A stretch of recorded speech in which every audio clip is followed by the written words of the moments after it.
Il semble surgir devant nous, comme s'il pouvait sortir de la toile. Ses yeux fixés dans notre direction nous transpercent. Certainement, nous traverserait-il s'il venait à sortir du tableau.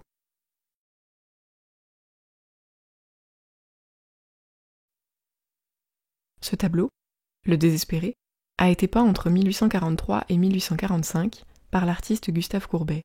Il représente un personnage en proie à une profonde détresse, dont l'expression se rapproche de la folie. Notre regard est absorbé par la toile, les jeux de couleurs, de lumière et d'ombre. La composition casse la distance entre notre œil et la peinture.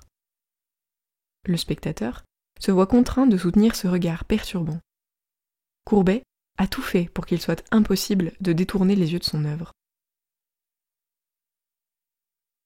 Ce tableau n'est pas seulement une représentation crue du réalisme, c'est aussi, et peut-être même avant tout, un autoportrait.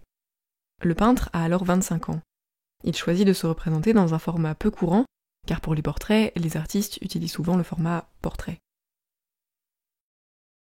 Son œuvre est loin de répondre au code de la peinture de son époque. Malgré le rapprochement facile entre ce tableau et le romantisme, on s'aperçoit que le peintre ne s'embellit pas. Il n'harmonise pas sa posture, ses muscles, le mouvement de sa tête ou de ses cheveux. Ce tableau est trop vrai pour être romantique ou égocentrique, trop brutal. On voit le trouble profond qui habite l'artiste. Pas une seule parcelle de son corps n'est épargnée. Son teint est pâle, ses cheveux, qu'il s'apprête à arracher, sont en désordre, les muscles de son cou sont saillants et en pleine torsion. Ce tableau choqua lors de sa présentation. Ce n'était pas la première fois, ni la dernière, que l'artiste secoua les mœurs de sa société. Courbet était attaché aux vérités crues, à la provocation, parfois à l'arrogance. Mais il était aussi habité par le doute, et un désarroi à peine voilé, comme il nous le montre dans cet autoportrait. Gustave Courbet aimait beaucoup ce tableau. Il l'a d'ailleurs gardé auprès de lui durant toute sa vie.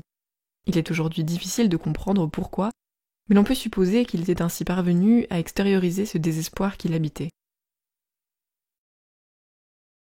Avec ce masque riant que vous me connaissez, je cache à l'intérieur le chagrin, l'amertume et une tristesse qui s'attache au cœur comme un vampire.